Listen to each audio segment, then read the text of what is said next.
Hello, my name is Biery, and this is The Power of One, the TV show that will show you that one person can make a difference and that there are people in our community who are doing wonderful, amazing things every single day. My guest today, I'm very fortunate to have Elissa Barrett from the Western Justice Center. So thank you for making the time to be with us. You're very welcome.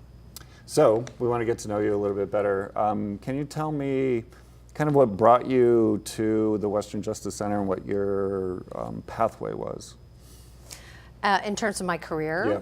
Yeah. Yeah, absolutely. So, you know, I was very fortunate to go to college, and I graduated and was, like many young people, looking around for what stirs my passion. And I was living in the Bay Area at a time where there was deep homelessness. There were many health crises. I was doing a lot of volunteering in street clinics, street health clinics. And I began to do work on a documentary series on the LGBTQ civil rights movement.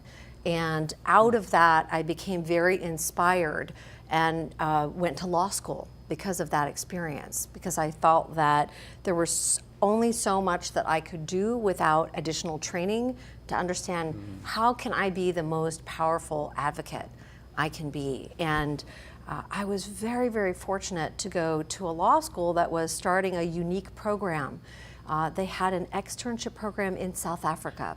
And it was at the time that the new Constitution had just passed in the mid-90s, to date myself just a little bit, but a wonderful opportunity, because here we had this brand new Constitution in a country that had just thrown off the yoke of apartheid. And that was really where I learned about the power of people to transcend the bitterness of systemic racism, about the power of people to reach across an immense chasm of difference, and the power of empathy and amnesty. So did you work with any reconciliation processes while you were there? Because I think that's one of the biggest challenges when we're talking about whether it's race relations or cultural dialogue or communication, is how do we reconcile our differences, or how do we reconcile when there's transgression against one group or another? You know, I was lucky enough, I worked with the South African Human Rights Commission, and so we were working on a number of initiatives, including how do we desegregate the Afrikaans school system in Pretoria. Right. The Truth and Reconciliation Commission hearings were going on while I was there, and I actually went to an entire week of Winnie Mandela's Truth and Reconciliation Commission hearing. And what I saw there is really what is the same thing that connected to me and attracted me to the Western Justice Center is the power of what happens when people are given the power to express their voice and to be heard and not contradicted, really listen to and have their life experience legitimized. And that is the path to resolution in hearing. The worst thing you can do in any conflict with someone is to shut them down, right? And try to silence their voice. Because also in that listening is where we can begin to shift and see someone else's perspective. Doesn't mean we have to agree, but we get the ability to see and have empathy for something that is a different worldview from our own. Yeah, and I think that's even true in whether it's a familial relationship or a neighbor to neighbor or friends. If you're diminishing or demeaning what they've said, or you're not truly paying attention, then that's where the feeling of disrespect comes in. So how do we create, I mean, when we're thinking about systemic changes, but even local changes, how do we create the context for, or places for people to be able to hear one another and talk to each other? Yeah, I mean, I think that, you know, when I came back to the United States and I became a public interest lawyer, I was working for many years as a tenants' rights advocate. And I worked for many years, I speak Spanish, and so I worked with Spanish monolingual tenants, people of mixed documentation status and their families. And one of the things that I always was looking for in the work and the litigation that we were doing is, when is that moment where the tenants can have some kind of connection with, it was all slum litigation, so I'm going to call them slumlords because that's what we were doing. Yeah. Yeah, I'm glad you clarified that. Yeah, and these were very buildings that were also under criminal prosecution by the city of Los Angeles, and the very extreme conditions. Can you describe those conditions just briefly? Yeah, I had one building, and one of the units was, you could, when you went into the bathroom, first of all, there was no toilet, there was a hole in the wall, and then there was a hole in the ceiling, and you could look out the hole of the ceiling and see out of the window of the apartment above. And then my client had placed tarps over all of her belongings, and she earned her living by getting clothes out of dumpsters and cleaning them and then reselling them on the street.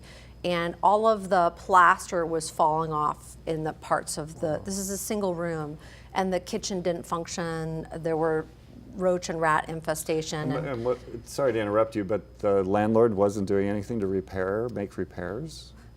Yeah, hadn't been for many years. The owner was allowing that tenant to live in those conditions? Yes. And so when I knew that we were going to be able to make a shift in this case is when I learned her personal story, because I wanted to see past what was going on in the unit, and I wanted to understand her as a human being. And I said to her, why have you stayed in this horrible place? I know there aren't many options and you don't have a lot of money, but why have you stayed? And she said, I came here many years ago from Mexico, and my husband left and took our son and went back to Mexico, and I've never heard from them since, and it's been 20 years. And so I stay here because if my son ever wanted to find me, this is the only place he might know where I am. And I really wanted to be able to share that story with the landlord, because I thought, I want you to see, this case isn't about money, it's about humanity. Right. It's about the people in this building are human beings, and they want to be seen and respected as human beings. And I think at the deepest level, that is what each and every one of us wants. And so whether we're doing that kind of case or we're doing a peer mediation and a dispute between two students in a classroom, that's what we're trying to get at, is how can we recognize each other's humanity at the deepest level? Right.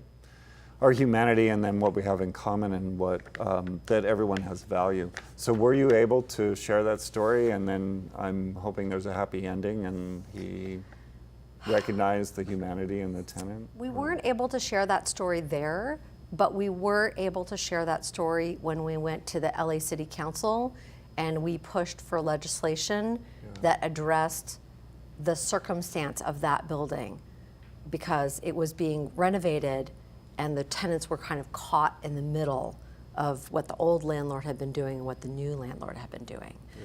So those stories do live, and they are important. They just don't always live in the place or with the audience that you were initially hoping would receive them. Right. But I feel glad that we were able to tell her story. Well, what's interesting, or what's tragic in a way, is that that's not an unusual story. It's not like it's isolated. It's not like, oh, that's rare. I think probably from your experience and what I've observed around Los Angeles overall and our country generally, is that those stories are really common. Where there's discrimination or people being disenfranchised or not being treated humanely. So when there's this kind of power differential, whether it's positions of authority and then community members, how do we create sort of equal ground, or a place where that power differential isn't so obvious? Yeah, I'm not sure that I have the solution to that one. I think one of the reasons that the work of the Western Justice Center is so important to me is because it starts with young people. And it starts on setting an expectation that the way that we are good citizens or good residents of our community is that we know how to listen, that we can empathize, that there's a value to hearing each other's stories, that we then go out into the world with that as our baseline. Imagine if every child at every school in the state of California had the benefit of going to a class on conflict resolution, had a chance to serve as a peer mediator, had a chance to get the confidence that comes from helping people in your community resolve conflict. What would it look like if we were living in a state where that's the generation of people that were graduating from our educational system? Yeah, that's the norm. And where that would be the norm. And then I think you always are going to have, look, power corrupts and absolute power corrupts absolutely, and all of those tropes are true. People can have all of the training and education in the world, and then they get out into their adult lives and life happens and they're shaped by it. But if we have as a baseline that that's our goal as human beings, kind of walking around with each other, I wonder what kind of change that could make. And you know, when I meet students that are peer mediators, they'll talk about how they, as one student, began to change the lives of so many of their peers around them. And so I've seen it happen. And like you said, the name of your show is The Power of One. And I really do believe in that. Yeah. So Pasadena is a fascinating place, I think. It has a wide range. I feel like it's a microcosm of the state and maybe by extension the country, because we have all the big city issues, everything from poverty, gang activities, housing crisis, we have healthcare issues and needs. And yet, on the other end of that spectrum, there's great wealth and there's great, and I think there's this notion of community here too. And I think because of all the nonprofits in town and the volunteerism that goes on, it's a unique and special place. So I think we can address a lot of the social issues and social justice issues more effectively than other places. But there are a lot of people who have no idea what the Western Justice Center is and that it even exists. So what is it? and you kind of briefly mentioned some of the programs, but maybe go into a little bit more detail about some of the ones that are the most exciting or compelling. Yeah, thank you. I mean, thank you for having me on and having us get to tell more people about the work of the organization. We were founded initially by a group of judges who saw with alarm how litigious American society was becoming. And that the courts were so clogged with people using the judicial system to work out their problems that it seemed that we needed tools as a society so that we would have alternatives to litigation. And that's really how the organization was born. And that's terrific. I mean, that's right? fantastic, because it seems like one thing about the court is it's always a conflict. I mean, there's a winner or a loser, so to speak. And there's a huge amount of money that's dumped into whether it's the defense or the prosecution, and time and energy. So to find other ways to solve issues of where people are not in alignment that's brilliant. That's wonderful. yeah, I think it's a wonderful impetus that the founders had, and that their idea was that if we could popularize tools of conflict resolution, if we could popularize the idea of alternatives to dispute, then we could build a more just and peaceful civil society. And at its root, then, it is peace-building work, right? Yeah. And when we do this, when Americans go to other countries, we call this nation building. Yeah, or well, sometimes we call it peace building too. Yeah. Like if there are observers for an election, or there's a conflict there, and you send in the United Nations or NATO to try to create peace, Right. which doesn't always happen, but maybe the methodologies that you're using could be really effective. Right, and we're, I think, in this period where society is again placing a mirror up to our faces and saying, perhaps some of the tools that we as Americans think that only need to be used abroad, we actually need to be deploying those domestically. And so the work of the Western Justice Center is now to do that work in an educational setting. And so we have a great program called the ABCs of Conflict. It's a 30-hour conflict resolution, anti-bias, anti-bullying, restorative justice training program that we offer for teachers and school counselors and school administrators. And over the years, the people who've gone through our training program have gone back to their schools all over Los Angeles County, all over Southern California, and they've built peer mediation programs in their schools.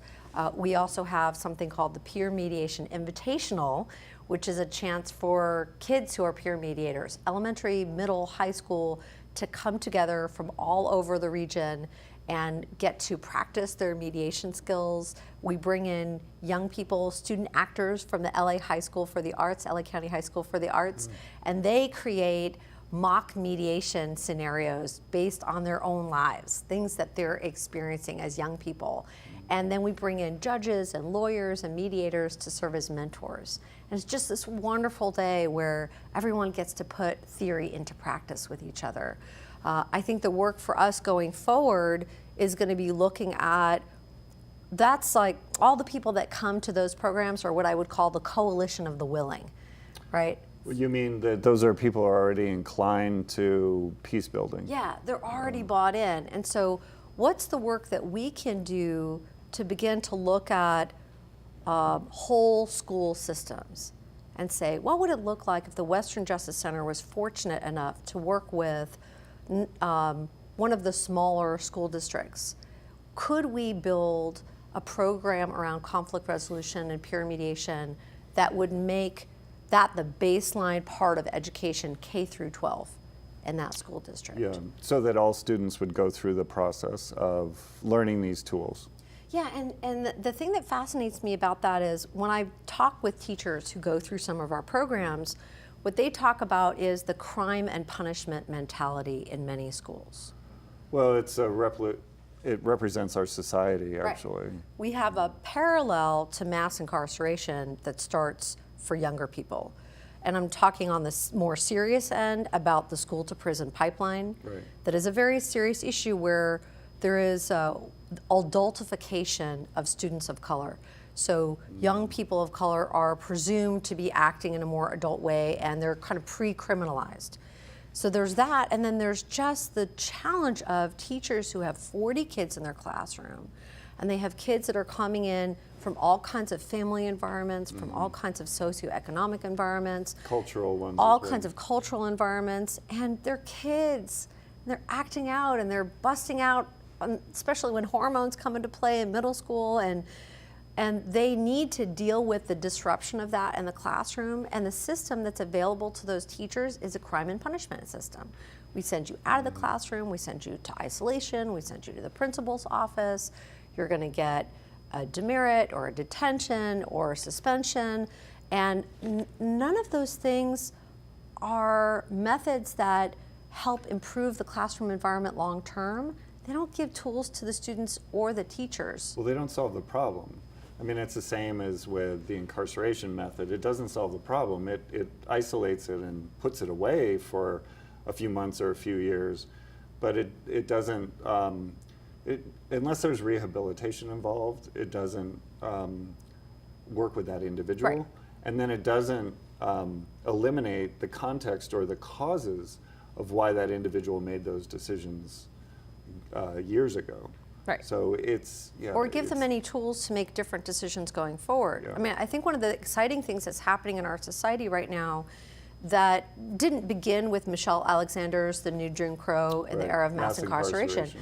But I think kind of brought to a wide-scale consciousness that's also part of the work of the Black Lives movement, Black Lives Matter movement, is to say we have made a series of decisions as a society to do conflict diversion, to label certain people problem, this person, this population, this group of people within a racial and ethnic community are the problem, and our solution is to hide them away somewhere.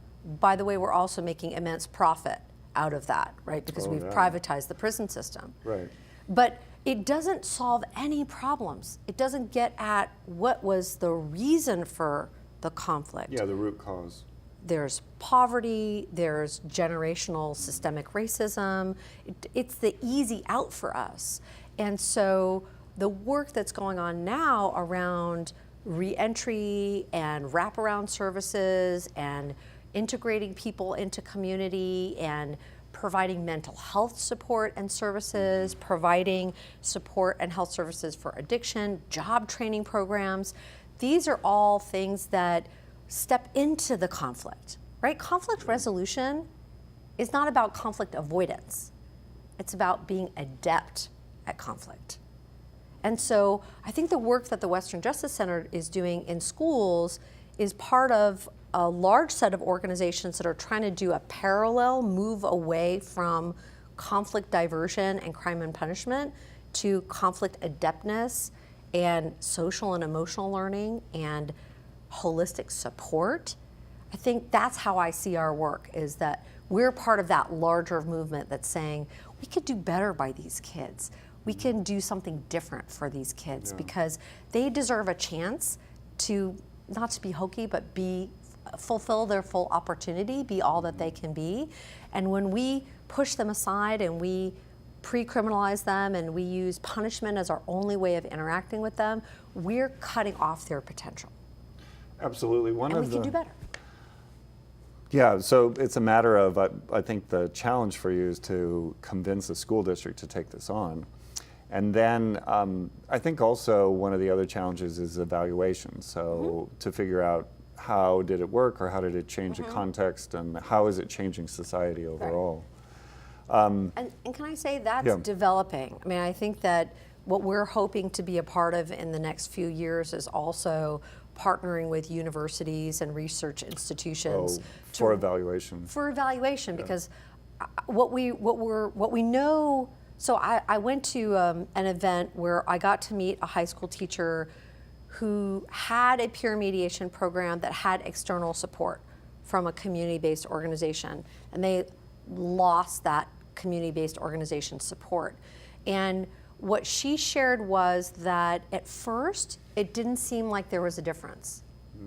Like, okay, we've got all these great conflict resolution programs and they're kind of running, and but we didn't have total buy-in maybe at all levels of the school system, but we've got this little team that's doing our thing.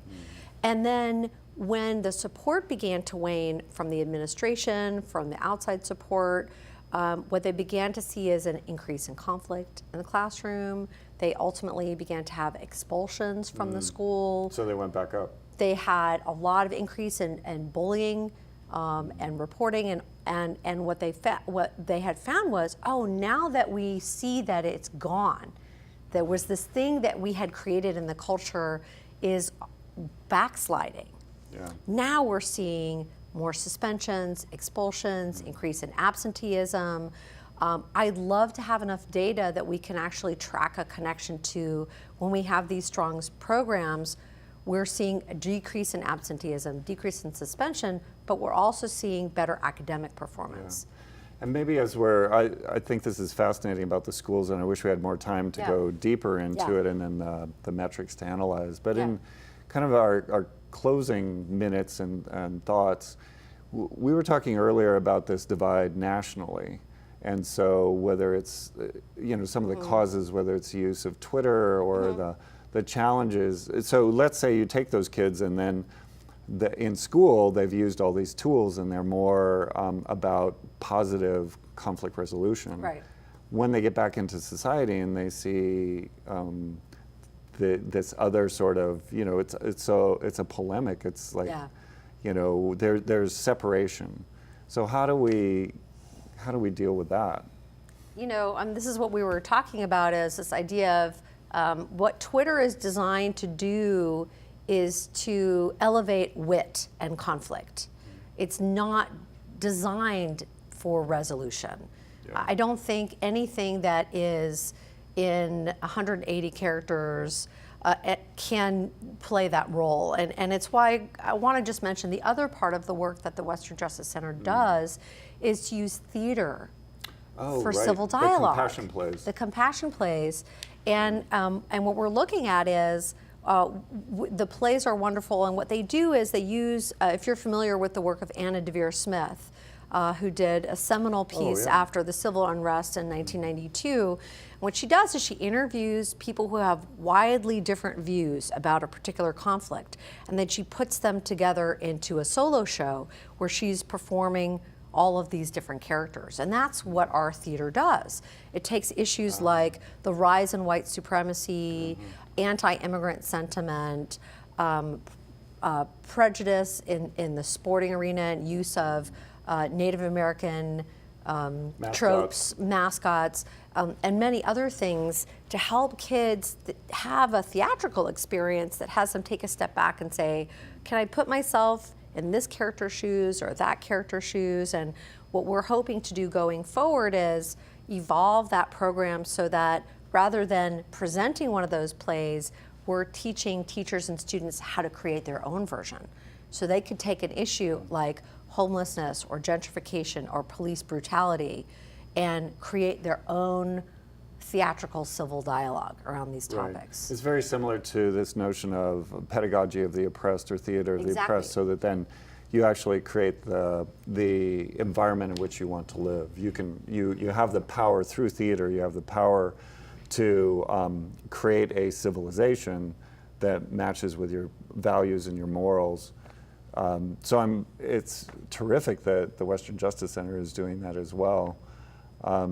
Hopefully you're able to scale up and serve more members of the community. Yeah, that's the goal. Yeah. Right? But it's still kind of this rub, though, is that if we live in a soundbite age, and tweets are a part of that soundbite age, how do we get people to slow down enough to be able to not only create the dialogue, but then to participate in that more creative, theatrical approach to creating a new society? I mean, I think there are larger issues of that our congressional representatives are struggling with around how to regulate the tech industry and the world of the digital world and social media world that we can all participate and become knowledgeable about as voters, so we can express an opinion. And then I think there's the, one-on-one, student by student, classroom by classroom, family dinner by family dinner, community gathering by community gathering, where we begin to practice something different with one another, and just in the ways that we all got rid of our albums, and then we got rid of our CDs, and everything went digital, and now vinyl is back, and we all went fast food, and then there was a slow food movement. I wonder if we're coming up to an inflection point in our society where the slow conversation will make a comeback. So we'll see. That's wonderful. That's a great way to end our conversation. Thank you so much for being here. And thank you all for watching The Power of One, the show that demonstrates that one person can make a difference. So thank you, Elissa, for being here. You're very welcome, Brian.